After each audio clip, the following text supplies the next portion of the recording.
Hello, everyone, and welcome to Two Goals. I'm Maria Laura, And I'm Katia. and today we're happy to contribute to our quota of diversity in our podcast, which left us with an English guy who dedicates his life to drafting the history of football around the world. Awarded with the title Sports Industry Next Gen 2016 Leader, Matthew Barrett is the co-founder of GoalClick, a global football media and a storytelling platform helping people understand one another and the world through football. He's here today to share his path into the creation of GoalClick and essentially how important it is to see football and life through other people's lenses. Matt, welcome to Two Goals. Thank you very much for having me. Well, Matt, as we mentioned, you are an Englishman. Have you had a football fever since you were young? How did your connection with football started? And maybe if you can share any anecdote from your childhood and football. Well, I like the idea that because I'm an Englishman, that means I automatically qualify as a football lover. There is probably some truth in that, but it's interesting. I've never really heard that assumption before. So it is true. I was exposed to football very, very early on in my life, predominantly through playing. I mean, I remember playing at school probably at the age of 3 or 4 years old. And I remember watching matches on television from about the age of 5 or 6. Football was definitely part of my life growing up, predominantly through my father. But I guess there wasn't much of an experience of live football attendance in my life growing up. It was definitely more on the playing side, I would say. And yeah, I joined teams from I think the age of 7 years old. I was playing football, 11-a-side football, which probably these days is not what happens with 7-year-olds, but it probably shows what life was like back then. There wasn't so many small-sided games. It was 11-a-side from the age of 7 years old. So yeah, lots of playing. I supported Tottenham Hotspur from about the age of 6 years old. And yeah, football is just so baked into this country at a grassroots level that, yeah, it's true. I'm an English guy and I followed football since I was young. Stereotypes, right? Wrong stereotypes. Sometimes we they are correct, but yeah, we have to break the stereotypes in a way. 80% of stereotypes is true. It's the final 20% which is the problem, right? Exactly. So we're moving fast forward to your today's project, and this will all make sense when we develop the interview, the conversation, let's say. So now you're the co-founder of GoalClick, a global football storytelling platform helping people understand one another and the world through football. This is how the project is presented to the audiences. Now we're asking you, the co-founder. So can you please present GoClick to us and tell us how is it so special? Well, you've taken the first few sentences of my response out of my mouth already, so I don't need to do that part. I think what I would say is that the most important thing about GoalClick is that it is putting the power, the freedom, the control in the hands of other people. This is a media, storytelling, journalistic project for sure, but most media is usually going into another person's life or into a community or into a team and telling that person's story. I think what makes GoalClick unique in the way that you just described it is that we're giving the people themselves that opportunity and that platform to tell their own story, to tell their own truth from their own perspective. It's the insider view of life and the world, and we use football as our lens and as our common language to do that. So in real terms, what we're actually doing is we are finding people all around the world, 150 plus countries, and we're asking them to tell that story about their lives, their football communities, in their own words, and through predominantly photography to start with. So we begin by giving people disposable analog cameras, 27 shots on a roll of film, very old school, and then telling their story in their own words alongside those photos. So most of what you see in the project is photography and written word, although we've done a lot of exhibitions, we're moving into audio and spoken word and video. So it ultimately, though, all comes back to that first person perspective, which I think is what is really important about Goal Click. And I'm sure we'll come on to this, but we cover the full breadth of the world, from the most marginalized communities up through grassroots and all the way into the elites. So yeah, it really is explaining the world and helping people understand one another through football. You mentioned the disposable analog cameras, and this is really, crucial in terms of we are living in this crazy fourth industrial revolution full of technology. So first, if you can develop why using analog cameras, why taking this to nostalgia times, kind of like in this sense, and at the same time, from your perspective and all the things that you have accomplished with GoalClick, what are those ingredients that are key to find and to develop a great story around football? Two great and big questions. So first of all, I'm not going to lie to you. There's an element of it was a crazy idea that has snowballed into something a lot bigger. So when we first came up with this idea, obviously GoalClick wasn't as fully thought out as it is now. You know, we did start with a fun idea of, wouldn't it be interesting to see the perspective of football fans and players around the world using a disposable camera? We're not analog zealots, but we really see the value of starting everyone's journey with a disposable analog camera. There's three main reasons for that, why we still do it. First of all, equality. So everyone being equal with the same tool, whether you're in the United States or whether you're in Sierra Leone, you begin with the same equal tool to tell your story. And that wouldn't be the case with digital technology. The second reason, which is probably the most important reason for me, is the intentionality and the deliberate nature of what people show. I think that the scarcity of having only 27 photos on a roll of film compared to the thousands of photos you could take on a phone, I think it focuses the mind and actually makes people think a bit harder about what they want to show, and probably then improves the quality and the meaning of each photo when, you have a limit and you're a bit more patient, you're a bit more thoughtful and a bit more intentional with what you do. And then the third reason is, I guess, that pure aesthetic feeling of the photos. You mentioned there's an element of nostalgia.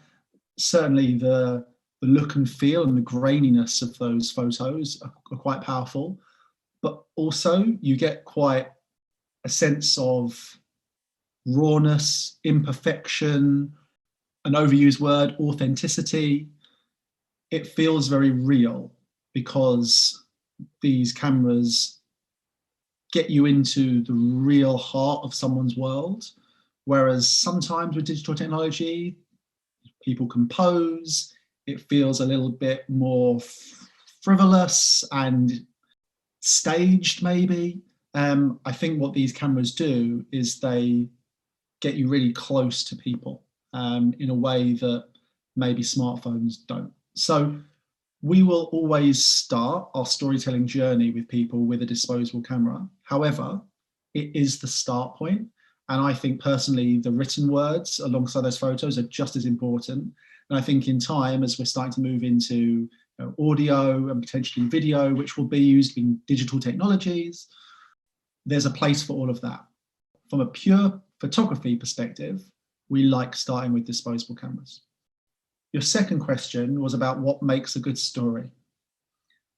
Ultimately, a lot of what I just said probably counts to that answer as well. So I'll semi-repeat myself, which is, I think in this case, getting access to places an outsider wouldn't have access to, and getting really close to someone's own truth, I think is very, very important. And it's unfiltered. It really is them being in charge of their own story, which is actually very rare in today's world. And for that story to be coherent, because anyone can post something on social media, but to tell a deep story in a coherent way from someone's own perspective, that takes a lot of time. And I think those are the most important ingredients in what makes a good story in this case. There's plenty of other ways to tell good stories, but I think that closeness, that rawness, that unfiltered nature makes really great stories. Perfect.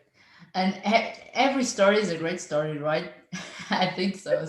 Everyone has a story. Exactly. There are more powerful stories than others. Yeah. There are more inspiring stories than others, but everyone has a story and has a story worth telling and their own truth. And everyone has what they want to project to the world and how they want to be seen. And I personally think that's really interesting. Even your story or my story is still interesting to hear, even if, maybe to the media, we're not so interesting compared to, a refugee lady who has fought through many battles to represent, a national team at a World Cup, for example. And this is how projects like yours are so important, because in the normal media, we don't have access to this, and the visibility we want to bring to all over the world is exactly what you're doing, and it's what we need.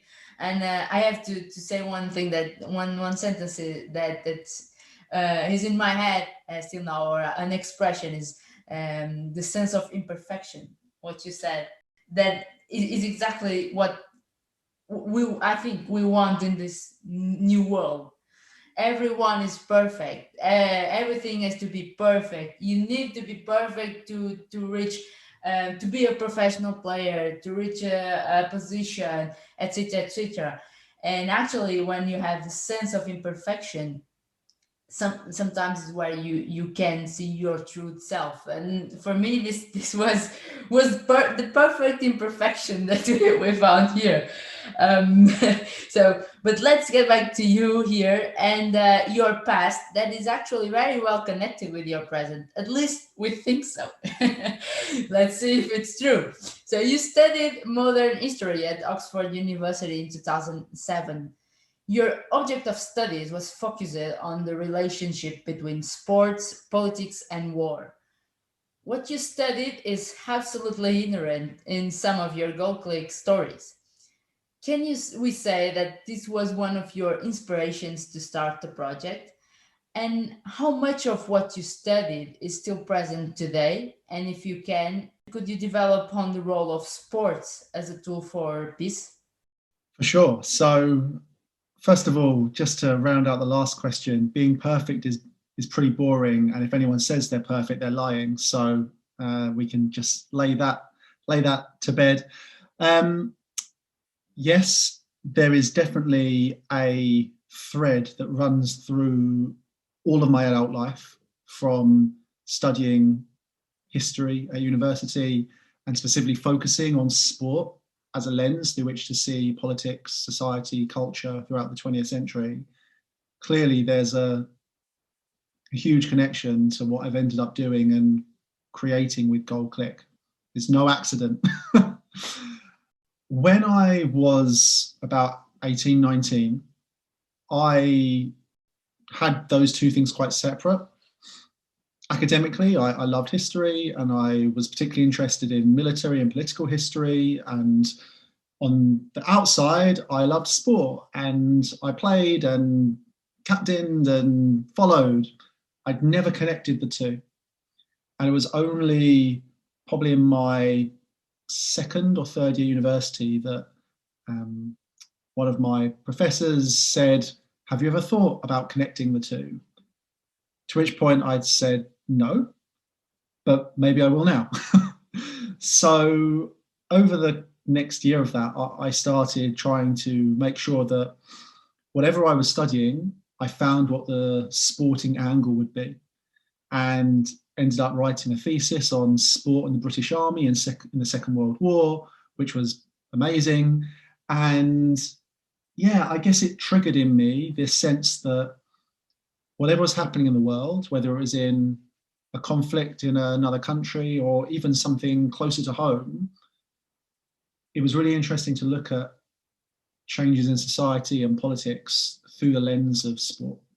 And when we say sport, half the time, maybe even three quarters of the time, we mean football, because that just is. So that really set me on this path. I worked in the sports industry for about 9 years after university, but always in the back of my mind was this itch to be doing something that told these kind of stories. And long story short, in 2013, myself and a friend had this slightly crazy idea, and we decided to do it, and it has snowballed from there.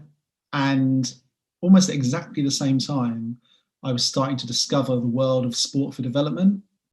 And for those who don't kind of know that term, sport for development is a sector of the world where organizations, predominantly NGOs and the charitable sector, but not always, lots of football clubs, obviously, they use football or sport as a tool for education or conflict resolution or peace building or health. And I just got really fascinated by this world, that there was a broader purpose to football and sport than just play. And I think you see that in a lot of the stories that GoalClick does. It's no accident that a lot of our best stories come from that kind of world. We started with Sierra Leone, amputee football. It's not just about playing football. It's about using football as a tool to reintegrate people back into a society. We worked very early on in Iraq with an organization called Spirit of Soccer. It's not just about play. It's about educating children on the danger of landmines and explosives using football. And naturally, by telling these kind of stories, you come across really interesting characters who are using sport in interesting ways and have powerful stories to tell about how sport and football has affected them. So there's a massive connection between how I started and what we're doing now. And I think I do, on a personal level, tend to hunt down stories in parts of the world which have either a history or an ongoing conflict, because I think that often people don't look to tell stories through sport in those places, but I think it's super powerful to do so. So, for instance, at the moment, we're working a lot in Colombia with Venezuelan refugees, and seeing how football is a way to help rebuild people's lives or solve a crisis in Colombia is a very interesting topic right now. So, yeah, there's a lot that football can do to not only help but also explain the world in these places. It's good that you mentioned Colombia, because at the end of the day, we have discussed this before, which is that every story has something appealing, but there are stories that are more appealing than others. And it depends on who you are trying to approach. For example, if you're talking about Colombia and Venezuelan refugees, maybe I will felt connected to those certain images, because I live this reality here and I'm aware of what's happening. And I will try and connect this with something else, which is, for example, the idea that you had during your university years of putting together all these ingredients of sports, war, and peace into, for example, a thesis, and talking about football in the Second World War. Let me try and be more clear, which is that storytelling, it involves someone behind trying to organize all these ideas. This is a profession. I think this is an ability. This is an important skills from the 21st century, because there are so many information out there, and being able to create something which is appealing to many, I think that's really, really huge and really important in terms of visibility, in terms of positioning something out there in this world of data. And I would like to ask you on that, which is, since we in Tugol's podcast, we're trying to bring the issue of women in football. It's not only women's football, it's women in football. We are still not represented in every level. What do you think, or how important it is to introduce storytelling into visibilizing the women's game and women contributing to the beautiful game? It's a huge priority for Goal Click. About 2/3 of our stories come from women and girls, which is, I think, unusual for an organisation which isn't explicitly created for that purpose, if you see what I mean. I also think you raise a really good point, and one that we're keen to make sure is always known, is that women don't just exist in women's football. Women exist equally in men's football. And I think we also find that often female stories are more interesting than male stories. So it's not just about a deliberate attempt to create visibility. They're also just generally more interesting, more compelling, and the storytellers are better, because in every single country in the world, in every single society, it is harder for a female to play and to succeed on the football pitch. And that just creates more interesting stories, in our opinion. I also think there's something to be said for storytelling and football being, we would call it a bit of a Trojan horse for making people care more about specific issues. And we see this with a lot of our stories around gender equality and women in football and women's football. We see it a lot with refugee issues, particularly women's refugees. A lot of people in the world, they might care about these issues, but they might not prioritize caring about these issues. But if you tell a good story using football that people do care about, then almost by stealth, you draw people in to caring about something they wouldn't ordinarily care about. And so we quite like that football is an excuse almost for people to read about these people, and then suddenly they just find themselves knowing about these issues by accident. So we think that you can be really overt with it and say, you need to care about these issues, but you can also be a bit softer by saying, well, this is a football story, but underneath it, there is a bigger, wider issue at play. Yeah, I wanted to jump. Sorry, Katia. I wanted to jump in that because I definitely think that, I mean, I say this from a positive side, that we nowadays understand that, which is that we don't need to teach everyone and everything in a traditional way. We can always try and see what's appealing to that audience and say to them what you're mentioning. It's like, it is a football story. It's not about the Second World War II. Like everyone, I don't know, like they tend to relate history. I love history, but I am aware that or the things that I recall from high school, for example, I think everyone hated that subject because it was all on books, huge books, really heavy documentaries, and on black and white colors, and everyone was like, "Oh no, this is a class for me to fall asleep," for example. So I agree that, and we had this a course with Katia during the master on history of football, and it was one of those courses that everyone wanted to just kind of like stare at this guy because he told these great stories, David Goldblatt, and you were just hypnotized by the guy because he was appealing to you, because he told the story in a language that you understood, and yeah, because it was fun at the end of the day, because it was fun. So you ended up learning about things that maybe in another way you wouldn't have learned. I fully agree. Yeah, I mean, all I can say is I remember when I was studying sport and what that revealed about the nature of that conflict, and everyone around me was hating their studying.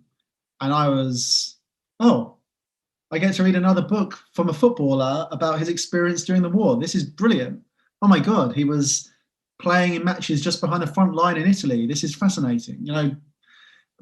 And that is a much better way, I think, to really engage people and bring them into understanding what was going on in a place, rather than, as you say, maybe a more traditional way of teaching. But it's not just football. I think this is coming in with lots and lots of other areas. You know, the rise of social history is showing us that it's not all about, facts, numbers, what happened, dates, events.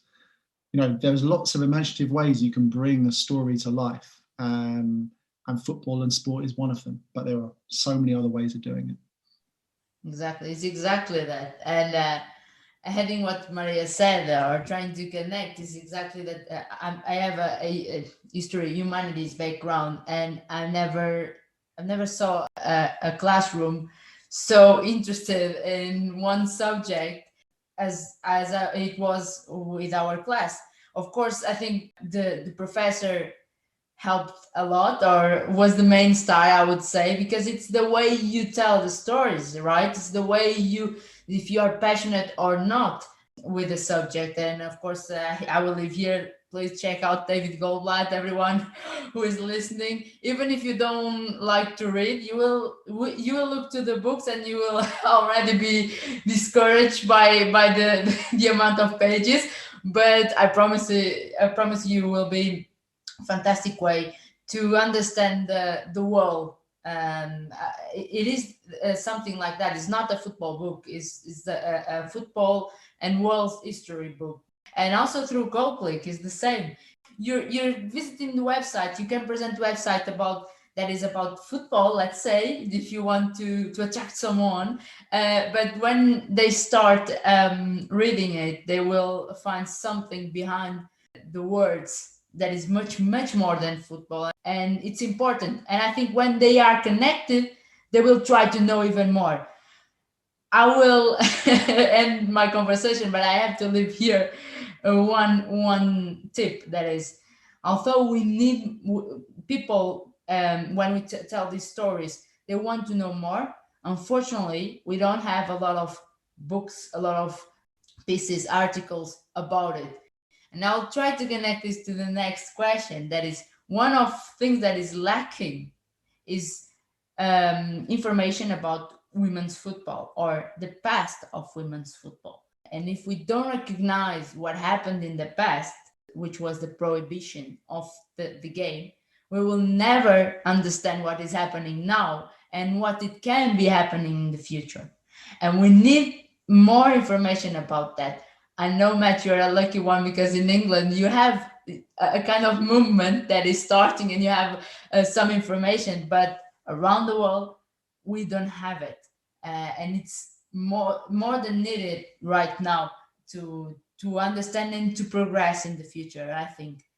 So let's let's try to end my speech. I will drop the mic and ask you something that is exactly about women's football. And if there's is something that we can say about GoClick, is that GoClick is a women's football ally. You have a good amount of women's football stories, and we know you work with FIFA and UEFA on this matter. These are stories told by the players themselves, with their own perspective and or vision of the game.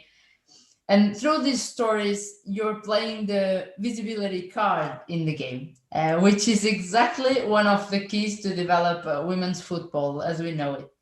So we want to know from your perspective as a co-founder of GoalClick, how important are these stories to bring visibility to the women's game? I mean, the obvious answer is very. I think that we had a real moment in 2019. For the first time, it felt like there was a real audience for these kind of stories. Maybe not everywhere, but I think you mentioned the UK, there is real movement growing, and I know it's not the case everywhere around the world, but the time is now, and it's been the last few years, that these stories have a receptive potential audience. And we're going from such a low base of previous storytelling that, yeah, it's it's not actually at the moment that hard to do a complete revolution in what we're talking about, because we're going from almost zero.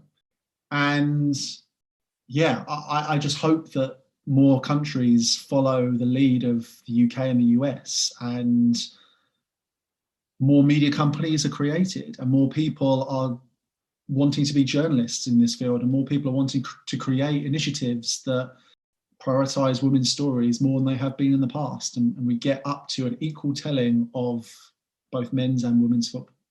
So yeah, I can only agree with what you said, and I think a few of my answers previously have also alluded to that, but we will continue to prioritize women's stories at all levels of the game. I think that it's not just the elite that matters. I think it's also the grassroots and, unlikely communities around the world, whether it's work that we've done in Nepal or Pakistan with young girls' football teams, whether it's Syrian refugees in Jordan or Afghan refugees in Europe. The power of showing the individual stories of these young girls and women with all the challenges that go in their way, it's pretty powerful stuff for anyone to read and see. So yeah, I'm always quite inspired by the courage and resilience that they show to keep playing and keep being involved despite all the many barriers, I guess, that are in their way. But let me just jump into completely, maybe not completely, but we have discussed plenty on the producing, editing part, but we haven't discussed on the audience part, the reception of the material and all the photos and all the things that you do with GoldClick. And we are aware, and this is a cool fact, that this is not only a digital project, that you have also take part of exhibitions, and you have been able to go live with this material. How is the response to this kind of photos? I mean, how has this been, and where have you shown your work? Well, I'd like to say the response has always been very good. You're right, it is predominantly a digital and social media project, albeit one of the tools we use is very analog. We've also done about 11 exhibitions in 9 or 10 cities around the world. We tend to do those at major events. The Women's World Cup, the Russian World Cup, the FIFA Club World Cup in Qatar in 2019, the Women's Champions League final. These stories lend themselves quite well to physical exhibitions at those bigger events. But in between those, obviously the priority is around the digital and social media publication. So yeah, we've had exhibitions in the UK, in France, in Hungary, in Russia, in Qatar, in Brazil, in the USA, and one hopes that we'll do some more over the next couple of years during the Euros, and then the Qatar World Cup is looming. So yeah, it's important for us that there is physical elements and people can see and read the stories in person, but obviously the greatest reach for people is to get these stories told online. And we've had our projects picked up a lot by media, regular media, I guess. And some of the greatest reach I think we've had is when the likes of The Guardian and the BBC and New York Times and Forbes and CNN tell these stories, particularly around the major events. So when we've done our Women's World Cup project or our refugee series with the UN, that's when we tend to get the most support from the more traditional media, which is a very important part of what we're trying to do, because we don't just want to talk to our small audience, we want to engage as far and wide as possible with people who love football, but are curious about not just what happens on the pitch, but what happens with people's lives on and off the pitch. But unfortunately, we're closing this interview pretty soon. But since we are competing with really important networks like CNN and The Guardian, we just wanted to have the scoop from the future of GoldClick. We really want you to share if there are any future plans with GoldClick or with your personal life. Of course, we will love to know that. And if specifically there is something related to women's football. Wow, you can have the scoop then. So I think in the short term, GoldClick is looking to do lots of new projects with lots of new partners And inevitably that will cover a lot of women's football. So stay tuned, because particularly with the Women's Euros coming up, we want to do even bigger and better projects than we did for the Women's World Cup. Well, that will be hard to match, I imagine. I think medium term, we're looking at those other media formats that I alluded to earlier. What will GoalClick's audio and podcast offering look like? What will our film offering look like? What will our spoken words and events look like if and when the world returns to that kind of event? So that's something that excites me personally about telling these stories in lots of different ways. And then long term, we're starting to look at other sports as well. So it might not just be football moving forwards, which is also quite intriguing. On a personal level, I think that an issue that we're starting to really care about, both and GoalClick as well, is climate. And I'm personally about to become a trustee for a new organisation called Football for Future, which David Goldblatt is going to be chair of, which is looking at how football can impact upon sustainability, to start with in the UK, as in how football can contribute to sustainability in the UK. But I think this is a conversation that is coming for the football industry. You know, gender is now right up on the agenda. I think climate is going to get there too soon, and that is something that hugely affects both men's and women's football. So very interested to see how that debate develops in the coming months and years. So yeah, that's probably the plans, but I hope that we can do some really great series over the next few months and years. Obviously the Euros are looming. The World Cup in Qatar will be a very important event for GoalClick. We've already told one series of stories from Qatar, looking at Qatari football culture in a way that nobody else has done so far. Like nobody, because no one ever asks people who are from that country what they think. Rightly or wrongly, it tends to be either criticism from the outside or defense from the inside. Why don't we ask the people who live there? So that is something that we'll continue to do. We like going into places where there's debate and perhaps even misunderstanding of reality. And we won't shy away from troubled parts of the world to tell stories from. We're looking at Syria, we're looking at Iran, we're looking at countries where there's a entrenched view of a place. How can we offer a different perspective from the people themselves? That will always be what we prioritize. Fantastic, Matt. And exciting time ahead, right? Exciting times ahead now with this kind of, the COVID kind of postponed everything, but everything will be together. So we are waiting for the next year. Matt, thank you so much for accepting our invitation and for presenting GoalClick in detail to us. And in conclusion here, we hear a lot of times that football mirrors society, but sometimes we forget to discuss it or portray it. And GoalClick does it better than anyone out there, especially because it does it through the power of words and images. And although we are in a new era, the old technique of writing will always be a perfect tool to describe the world. We hope GoalClick can be a reference to everyone to understand the state of the world. And usually we use the sentence, if you can see it, you can be it, for girls and women to believe. We use it here in Two Goals podcast a lot. But in this case, we can say, if you can see it, you can believe it. And sometimes we need to see what is happening in the world to believe it. And football is the perfect tool to portray the world's stories. At the end, there's something which is absolutely true. Although we may have different cultures and environments, there is something that unites us. It's the ball, the game is football.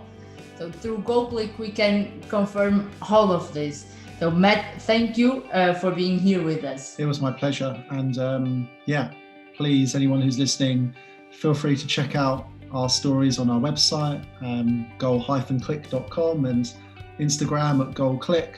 And there is plenty of female-focused stories for people to read about and see for themselves the amazing work that's going on around the world, and the next generation of female superstars that are being born on pitches all over the world. So yeah, thank you very much for having me.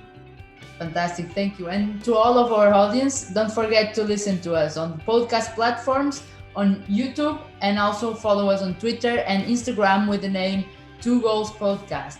Thank you and take care.